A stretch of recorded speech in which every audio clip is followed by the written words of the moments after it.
तो यहाँ पे आप डायरेक्ट कपल ट्रांजिस्टर एम्पलीफायर की सर्किट को देख सकते हैं। यहाँ पे आपको देखना है कि यहाँ पे ट्रांजिस्टर T1 है, यहाँ पे ट्रांजिस्टर T2 है और यहाँ पे ट्रांजिस्टर T3 है। मतलब कि यहाँ पे अगर 3 ट्रांजिस्टर्स का यूज होता है तो इसका डायरेक्ट मतलब ये होता है कि ये 3 स्टेज ट्रांजिस्टर एम्पलीफायर है। लेकिन कभी भी आप 2 stage transistor amplifier, 3 stage transistor amplifier या फिर 4 स्टेज ट्रांजिस्टर एम्पलीफायर ऐसा कोई भी वर्ड इस्तेमाल नहीं करते हैं। आप यहाँ पे क्या बोलते हैं? इसे आप बोलते हैं मल्टी स्टेज ट्रांजिस्टर एम्पलीफायर। मतलब कि ये किस तरह का एम्पलीफायर है? ये डायरेक्ट कपल ट्रांजिस्टर एम्पलीफायर है, लेकिन ये किस कैटेगरी से बिलोंग करता है? ये मल्टी स्टेज ट्रांजिस्टर एम्पलीफायर की कैटेगरी से बिलोंग करता है। फिर आपको यह देखना है कि यहाँ पे सभी एक ट्रांजिस्टर के साथ सिर्फ और सिर्फ एक ही रजिस्टर का यूज किया गया है और वो रजिस्टर कहाँ पे कनेक्ट किया हुआ है? वो रजिस्टर ट्रांजिस्टर के कलेक्टर टर्मिनल के साथ कनेक्ट किया हुआ है, जिसकी वजह से इसका नाम क्या बन के आता है? RC। मतलब ये होता है कि इसे आप बोल सकते हैं कलेक्टर लोड।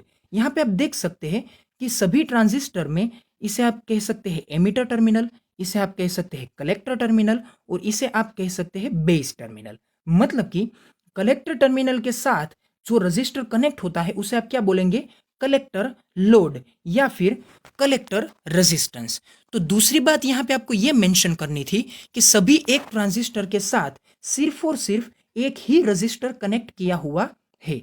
फिर तीसरी बात आपको क्या मेंशन करनी है? यहाँ पे जब आप किसी एक ट्रांजिस्टर को दूसरे ट्रांजिस्टर के साथ कनेक्ट करते हैं तो यहाँ पे आप कोई भी इंटरवेनिंग डिवाइस का यूज नहीं करते हैं। इंटरवेनिंग डिवाइस से मतलब क्या होता है?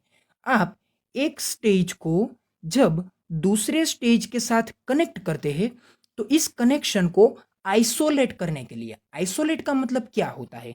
इस फर्स्ट स्टेज को सेकंड स्टेज के डीसी पावर सप्लाई से, क्योंकि यहां पे हम क्या प्रोवाइड करते हैं? डीसी पावर सप्लाई, जिसे हम नाम देते हैं VCC।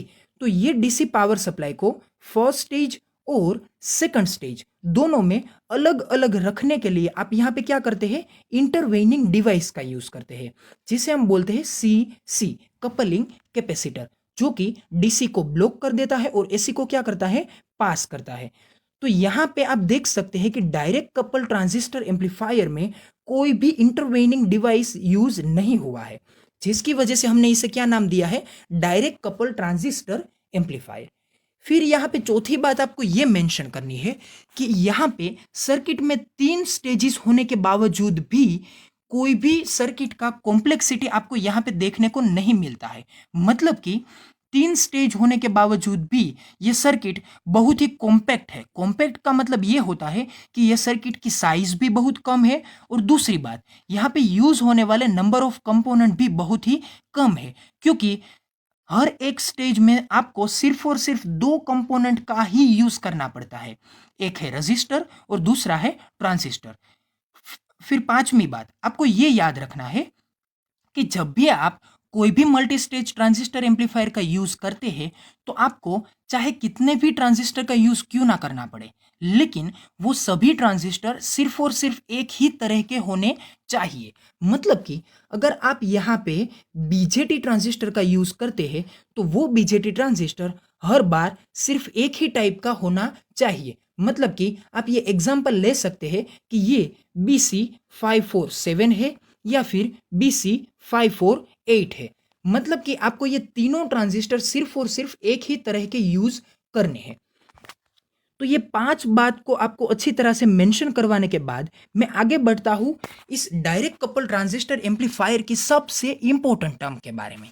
यहां पे अगर आपने इस फिगर में देखा होगा तो आपको इन 2 फाइनल ट्रांजिस्टर के बीच में यूज होने वाले इस सेकेंड ट्रांजिस्टर को, मतलब कि इस मिडल के ट्रांजिस्टर को कनेक्ट करने में कुछ अलग बात दिख रही होंगी। वो क्या बात अलग है? यहां पे आप देख सकते हैं कि इस पहले ट्रांजिस्टर का जो एमीटर टर्मिनल है वो कहां पे है? वो है यहां पे ग्राउंड साइड में। फिर यहां पे इस तीसरे ट्रांजिस्टर का ये जो एमीटर टर्मिनल है वो भी कहां पे है? वो भी यहां पे ग्राउंड टर्मिनल में है। लेकिन इस ट्रांजिस्टर 2 मतलब कि सेकेंड ट्रांजिस्टर का, जो कि इस ट्रांजिस्टर 1 और ट्रांजिस्टर 3 दोनों के क्या है, बीच में है। उस ट्रांजिस्टर का एमीटर टर्मिनल कहाँ पे कनेक्ट किया हुआ है, वो डायरेक्टली कनेक्ट किया हुआ है वीसीसी पावर सप्लाई के साथ। मतलब कि ट्रांजिस्टर T1 और ट्रांजिस्टर T3 इन दोनों में यहां पे आप देख सकते हैं कि इन दोनों का कलेक्टर टर्मिनल कहां पे कनेक्टेड है, वो कनेक्टेड है वीसीसी सप्लाई के साथ। लेकिन ट्रांजिस्टर T2 का एमीटर टर्मिनल कहां पे कनेक्टेड है, वो कनेक्टेड है वीसीसी पावर सप्लाई के साथ। मतलब कि यहां पे आप ये देख सकते हैं कि दोनों ट्रांजिस्टर, मतलब कि यहां पे आप देख सकते हैं कि तीनों ट्रांजिस्टर एक ही तरह के कनेक्शन में नहीं है। फिर आपको दूसरी बात क्या देखनी है, दूसरी बात ये देखनी है कि क्या ये सभी ट्रांजिस्टर एक ही टाइप के हैं। कहने का मतलब ये है कि ये ट्रांजिस्टर के नाम तो एक हो सकते हैं, नाम से मतलब ये है कि इन सभी ट्रांजिस्टर का जो कंस्ट्रक्शन होता है, उस कंस्ट्रक्शन में उसके कुछ कंस्ट्रक्टिंग प्रॉपर्टीज, मतलब ये है कि उसका करंट फैक्टर बीटा ले लीजिए, या फिर उसकी आईबी की प्रॉपर्टी ले लीजिए, या फिर उसके आईसी की प्रॉपर्टी ले लीजिए, या फिर उसकी आईई की प्रॉपर्टी ले लीजिए, या फिर उसका थर्मल रनअवे की प्रॉपर्टी ले लीजिए। तो वो जो सभी प्रॉपर्टीज है, वो सभी प्रॉपर्टी एक तरह का ट्रांजिस्टर होने की वजह से क्या होती है, टोटली इक्वल होती है। लेकिन आप अगर BC547 के बारे में बात करते हैं, तो उस BC547 में भी उसके दो सब टाइप्स हो सकते हैं। वो सब टाइप्स क्या हो सकते हैं, वो सब टाइप है NPN और दूसरा है PNP। ये दोनों सब टाइप्स उसके कंस्ट्रक्शंस के ऊपर डिपेंड करते हैं। मतलब कि एनपीएन का मतलब ये होता है कि यहाँ पे दो अलग अलग नेगेटिव चिप्स के बीच में क्या होगी, एक पी टाइप की चिप होगी, जिसकी वजह से ये क्या बनता है, एनपीएन। मतलब ये होता है कि यहाँ पे एमीटर टर्मिनल और कलेक्टर टर्मिनल किस तरह के होंगे, दोनों नेगेटिव होंगे, लेकिन बेस टर्मिनल कैसा होगा, पॉजिटिव होगा। फिर यहाँ पे पीएनपी में क्या होता है, पीएनपी में ये होता है कि यहाँ पे आप देख सकते हैं कि ये एमीटर टर्मिनल और ये कलेक्टर टर्मिनल दोनों किस तरह के हैं, दोनों पॉजिटिव तरह के हैं। लेकिन इसका ये जो बेस टर्मिनल है, वो बेस टर्मिनल किस तरह का है, वो बेस टर्मिनल नेगेटिव तरह का है। मतलब कि यहाँ पे BC547 सिर्फ एक ही तरह का ट्रांजिस्टर है, लेकिन इन दोनों के सब टाइप्स जो कि कंस्ट्रक्शंस के ऊपर डिपेंडेंट है, वो दोनों में आप यहाँ पे देख सकते हैं कि उसके एमीटर, बेस और कलेक्टर तीनों टर्मिनल्स में अलग अलग तरह की चिप्स प्रेजेंट होती है। तो यहाँ पे आपको ये देखना है कि ये ट्रांजिस्टर T1 में ये एमीटर का एरो कहाँ पे है, आउटवर्ड डायरेक्शन में है, जिसकी वजह से ये ट्रांजिस्टर T1 किस तरह का है, NPN के तरह का है। फिर यहाँ पे आप ये भी देख सकते हैं कि ट्रांजिस्टर T3 में ये एरो कहाँ पे है, आउटवर्ड डायरेक्शन में है, जिसकी वजह से ये T1 की तरह किस तरह का ट्रांजिस्टर बनता है, NPN। मतलब कि ट्रांजिस्टर T1 और T3 ये दोनों ट्रांजिस्टर कैसे हैं, NPN की तरह का है। फिर यहाँ पे आप क्या देख सकते हैं, यहाँ पे आप देख सकते हैं कि ये जो बीच का ट्रांजिस्टर है, ये बीच का ट्रांजिस्टर किस तरह का है। इस ट्रांजिस्टर में आप देख सकते हैं कि यहाँ पे एमीटर टर्मिनल कहाँ पे है, ऊपर की साइड है, और इस एमीटर टर्मिनल का एरो क्या है, इनसाइड है। इनसाइड का मतलब क्या होता है कि ये ट्रांजिस्टर PNP के टाइप का है। तो यहाँ पे आप ये देख सकते हैं कि पहला ट्रांजिस्टर था NPN, फिर दूसरा बना PNP और तीसरा क्या बनता है, NPN। अगर आप यहाँ पे चौथा स्टेज इंट्रोड्यूस करना चाहते हैं, तो उस स्टेज में यूज होने वाला ट्रांजिस्टर कौन सा होगा, वो ट्रांजिस्टर होगा PNP। मतलब कि यहाँ पे आपको अल्टरनेटिव कनेक्शंस लेने हैं। आपको यहाँ पे अल्टरनेटिव कनेक्शंस किसके लेने हैं, NPN के, और अल्टरनेटिव कनेक्शंस किसके लेने हैं, PNP के। मतलब कि यहाँ पे ये जो कनेक्शन होता है, वो कनेक्शन सभी ट्रांजिस्टर का इक्वल नहीं होता है। इक्वल से मेरा मतलब ये है कि यहाँ पे यूज होने वाले सभी ट्रांजिस्टर सिर्फ और सिर्फ PNP या फिर सिर्फ और सिर्फ NPN नहीं हो सकते हैं, जिसकी वजह से ये कनेक्शन बनता है अल्टरनेटिव। लेकिन आप इसे अल्टरनेटिव नहीं बोल सकते हैं। ये अल्टरनेटिव वर्ड मैंने आपको इसलिए बताया क्योंकि आप एक तरह के ट्रांजिस्टर का ये जो नंबर आता है, वो नंबर या तो इवन होता है या फिर क्या होता है, ओड होता है।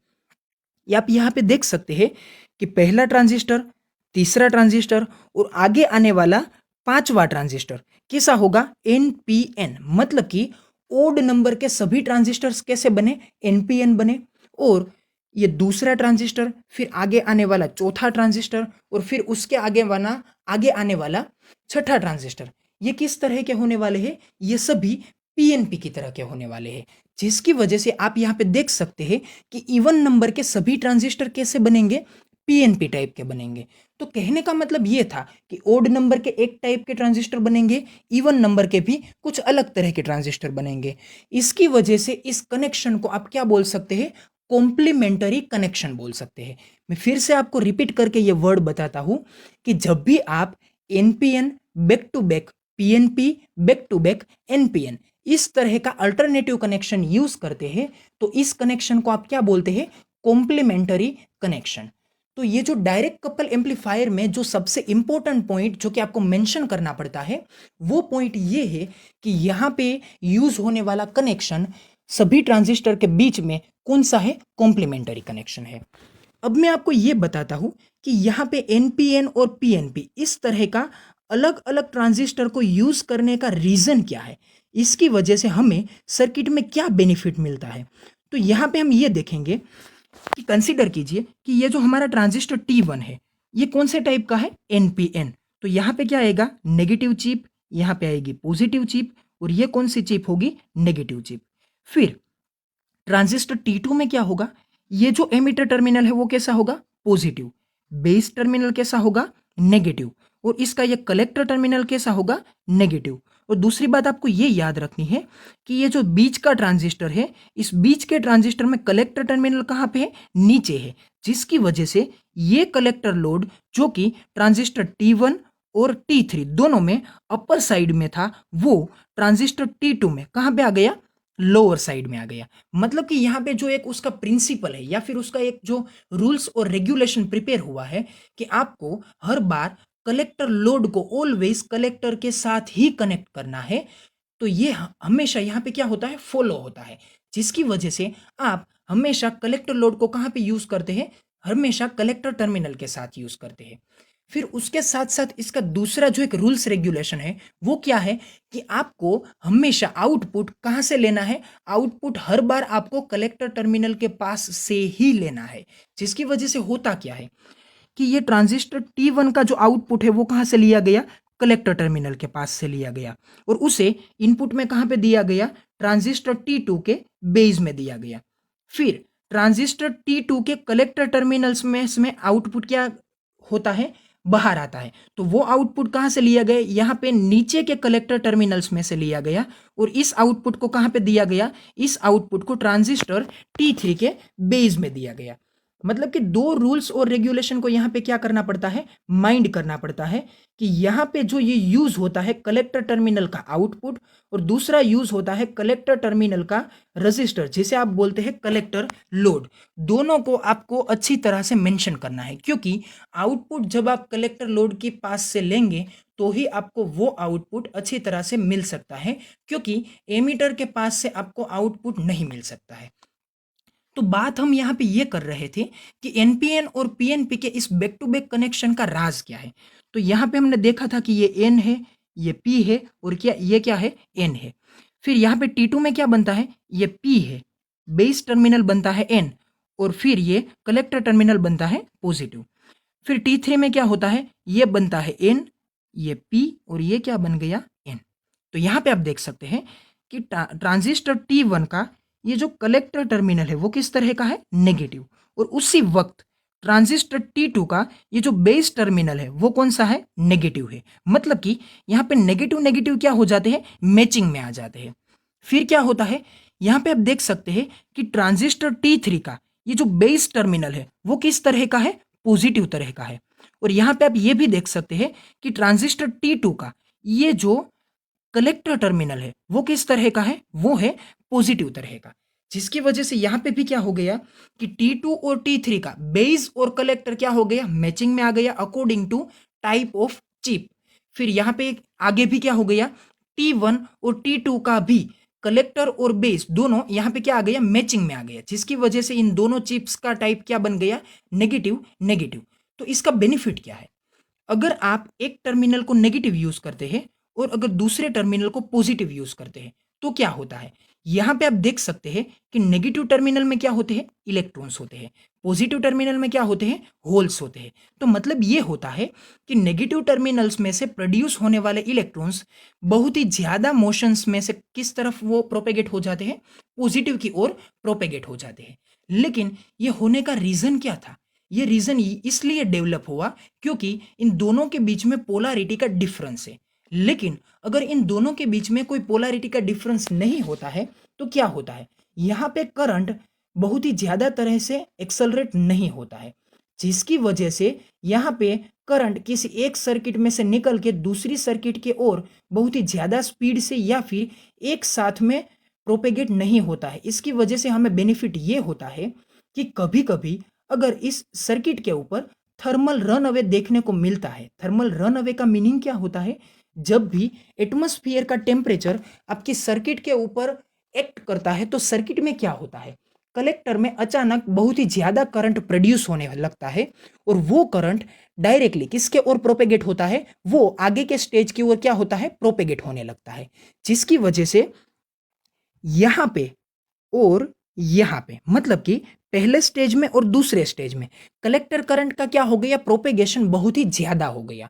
उस प्रोपेगेशन की वजह से ये जो हमारा फर्स्ट स्टेज है, सेकंड स्टेज है, थर्ड स्टेज है, इन सभी के बीच में करंट का फ्लोटेशन सडनली इंक्रीज होने लगता है। जिसकी वजह से हमारा इस सर्किट का ये जो बायसिंग है और स्टेबिलाईजेशन है, वो स्टेबिलाईजेशन क्या हो जाता है, वो स्टेबिलाईजेशन डिस्ट्रॉय हो जाता है, मतलब कि इम्बैलेंसिंग जनरेट होता है।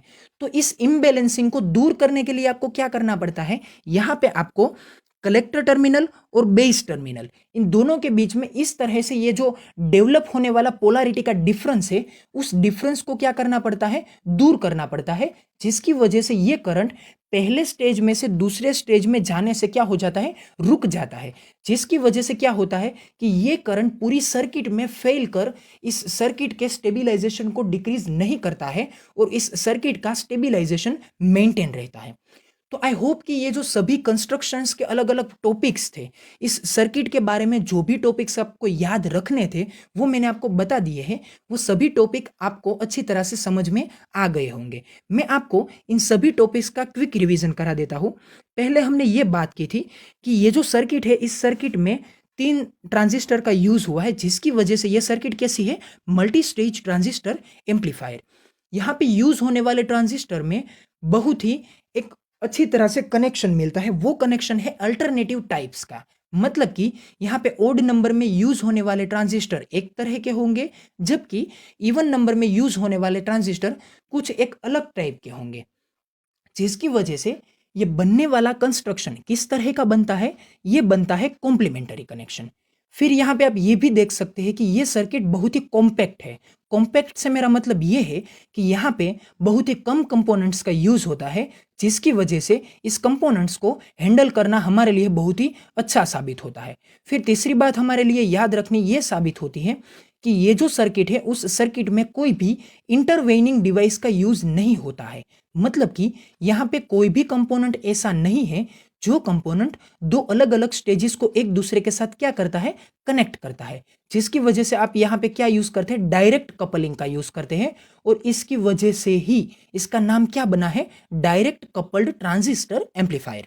फिर आपको यह याद रखना है कि हमेशा यहाँ पे एक ही रजिस्टर का यूज होता है जो कि कनेक्टेड होता है कलेक्टर टर्मिनल के साथ, जिसकी वजह से इस रजिस्टर को क्या बोलते हैं, कलेक्टर लोड। और यहाँ पे हर बार आउटपुट किस टर्मिनल से लिया जाता है, कलेक्टर टर्मिनल के पास से लिया जाता है और वो कहाँ पे दिया जाता है, आगे के ट्रांजिस्टर के बेस टर्मिनल में। और फाइनल में याद रखने की बात यह है कि यहाँ पे कलेक्टर और बेस और आगे के स्टेज में यूज होने वाले वही टर्मिनल्स, मतलब कि कलेक्टर और बेस, हर बार किस तरह की चिप होती है, वो चिप हर बार एक ही टाइप की होती है। मतलब कि जिस टाइप का कलेक्टर होता है उसी टाइप का अगले ट्रांजिस्टर का कौन सा टर्मिनल होता है, बेस होता है, जिसकी वजह से यहाँ पे करंट का कोई भी एक्सेलरेटेड प्रोपेगेशन जनरेट नहीं होता है, जिसकी वजह से अगर यहाँ पे कोई थर्मल रनअवे प्रोड्यूस होता भी है तो वो थर्मल रनअवे कभी भी इस सर्किट को इम्बैलेंस नहीं करता है, जिसकी वजह से इस सर्किट का स्टेबिलाईजेशन और इस सर्किट का क्यू पॉइंट क्या रहता है, 100% एक ही जगह पे फिक्स रहता है। अब हम आगे बात करते हैं इस सर्किट के ऑपरेशन के ओवरव्यूज के बारे में।